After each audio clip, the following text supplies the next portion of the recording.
Assalamualaikum warahmatullahi wabarakatuh. Perkenalkan, nama saya Dewi Ayu Lestari Syam dari Prodi Bimbingan dan Konseling kelas C. Kali ini saya akan menjelaskan apa saja jenis hubungan interpersonal. Hubungan interpersonal dibagi menjadi 4, yaitu hubungan persahabatan, hubungan cinta, hubungan keluarga, dan hubungan kerja. Yang pertama adalah hubungan persahabatan. Hubungan persahabatan adalah hubungan antar pribadi di antara dua orang yang saling bergantung, produktif, dan ditandai dengan hal positif bersama. Banyak peneliti mendefinisikan pertemanan sebagai hubungan sukarela dan hubungan berdasarkan pilihan. Hubungan persahabatan terbagi lagi menjadi 3. Yang pertama adalah persahabatan timbal balik. Persahabatan timbal balik merupakan tipe ideal, ditandai dengan loyalitas, pengorbanan diri, rasa saling menyayangi, dan kemurahan hati. Persahabatan timbal balik berdasarkan pada kesetaraan. Setiap individu berbagi secara seimbang dalam memberi dan menerima manfaat dari hubungan mereka. Contohnya seperti, misalkan si A mempunyai masalah, terus curhat ke temannya, si B. Dan si B ini memberikan solusi kepada si A. Terus begitu pun sebaliknya, jika si B mempunyai masalah, dia curhat ke si A. Itulah yang dinamakan persahabatan timbal balik. Yang kedua, ada persahabatan penerimaan. Dalam persahabatan penerimaan ini, ada ketidakseimbangan dalam memberi dan menerima. Satu orang akan lebih banyak memberi dari orang yang menerima. Bagaimanapun juga, ini adalah ketidakseimbangan yang positif, karena setiap orang memperoleh sesuatu dari hubungan. Persahabatan ini biasanya terjadi antara guru dan murid. Seperti misalnya, guru memberikan penjelasan kepada siswa yang sedang kesulitan mengerjakan soal yang akan dijawabnya. Pada kenyataannya, perbedaan status sangat penting dalam membangun hubungan penerimaan. Yang ketiga, ada pertemanan asosiasi. Pertemanan asosiasi ini bersifat sementara. Ini didefinisikan bukan sebagai persahabatan sejati seperti halnya persahabatan timbal balik. Pertemanan asosiasi seperti halnya dengan teman sekelas, tetangga, atau rekan kerja. Pertemanan asosiasi tidak terdapat loyalitas yang besar, kepercayaan besar, tidak ada prinsip memberi dan menerima secara sungguh-sungguh. Hubungan interpersonal yang kedua adalah hubungan cinta. Cinta merupakan perasaan yang ditandai dengan kedekatan, kepedulian, keintiman, hasrat, dan komitmen.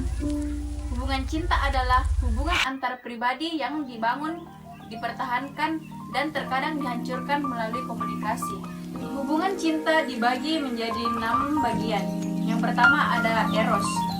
Eros merupakan hubungan cinta yang fokus pada kecantikan dan daya tarik fisik.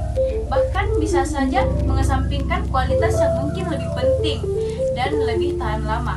Seperti misalnya seorang pria yang menyukai seorang wanita hanya melihat dari parasnya saja. Jenis cinta yang kedua adalah Ludus. Ludus merupakan hubungan cinta yang menempatkan cinta sebagai permainan yang menyenangkan, bukan untuk disikapi terlalu serius. Hasrat akan ditahan sehingga tidak sampai lepas kendali. Seorang pecinta model ini bisa menahan diri, mungkin karena harus mengontrol cinta. Beberapa peneliti menyebut cinta Ludus cenderung mempertahankan rekan hanya bila sang rekan menarik dan menyenangkan.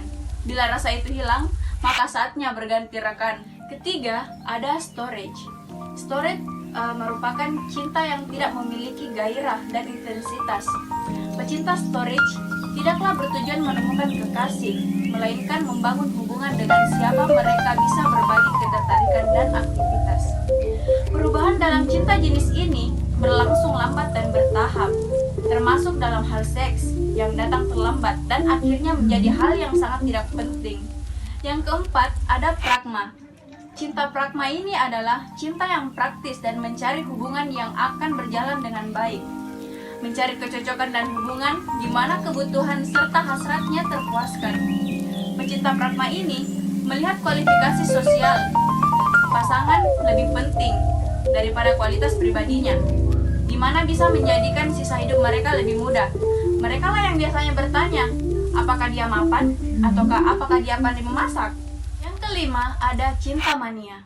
Cinta mania memiliki ekstrim tertinggi dan terendah. Pecinta model ini mencintai dengan intens, namun juga disertai kekhawatiran akan hilangnya cinta tersebut.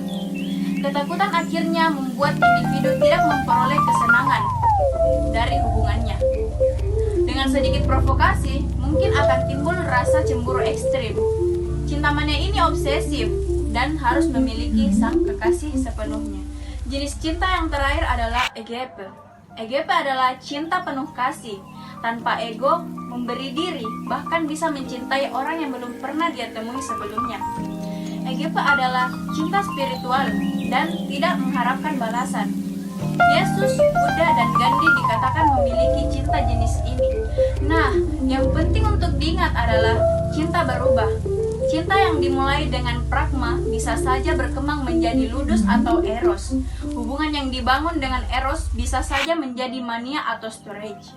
Hubungan interpersonal yang ketiga adalah hubungan keluarga. Keluarga bila didefinisikan secara tradisional mungkin akan merujuk kepada pasangan suami istri dengan anak-anak. Namun, ini tidak dapat dipungkiri. Ada juga orang tua tunggal yang membesarkan anaknya. Pasangan yang hidup bersama tanpa menikah atau pasangan sejenis yang tinggal bersama, yang semuanya juga disebut sebagai keluarga. Hubungan keluarga terdapat 4 jenis. Yang pertama, consensual family, atau yang biasa disebut dengan keluarga konsensus, yang memiliki konformitas dan perbincangan yang tinggi. Keluarga ini mendorong komunikasi yang terbuka dan adanya persetujuan, seperti orang tua yang membebaskan anaknya untuk berpendapat. Namun tetapi, pengambilan keputusan tersebut masih dalam porsi orang tua. Yang kedua, ada protective family, atau yang biasa disebut keluarga yang protektif.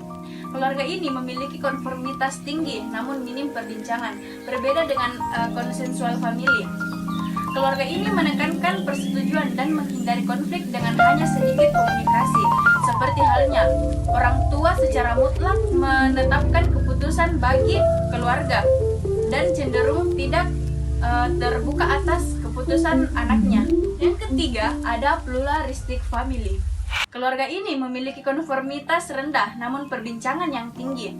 Keluarga ini mendorong anggota keluarga untuk mengungkapkan perbedaan tingkah laku dan pemikiran melalui komunikasi terbuka. Seperti halnya, orang tua sangat terbuka pada gagasan dan pemikiran anak dan melibatkan anak pada proses pengambilan keputusan dalam keluarganya. Yang keempat, ada laissez-faire family, atau yang biasa disebut dengan keluarga bebas. Keluarga ini memiliki konformitas dan perbincangan yang rendah.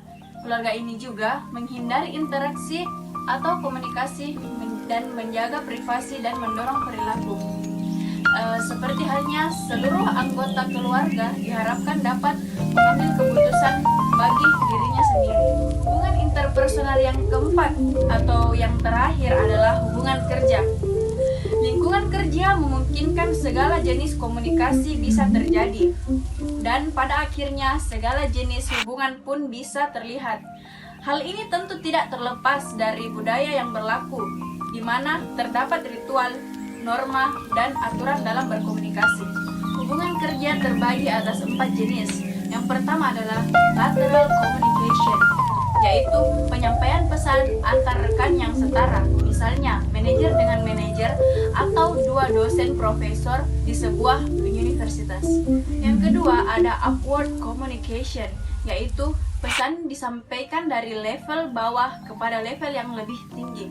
Komunikasi ini biasanya berisi laporan, penyampaian masalah, ide, saran untuk perubahan, dan hal-hal lain yang berhubungan dengan pekerjaan. Yang ketiga ada downward communication, yaitu pesan yang disampaikan dari level yang lebih tinggi ke level yang lebih rendah, berbeda dengan upward communication.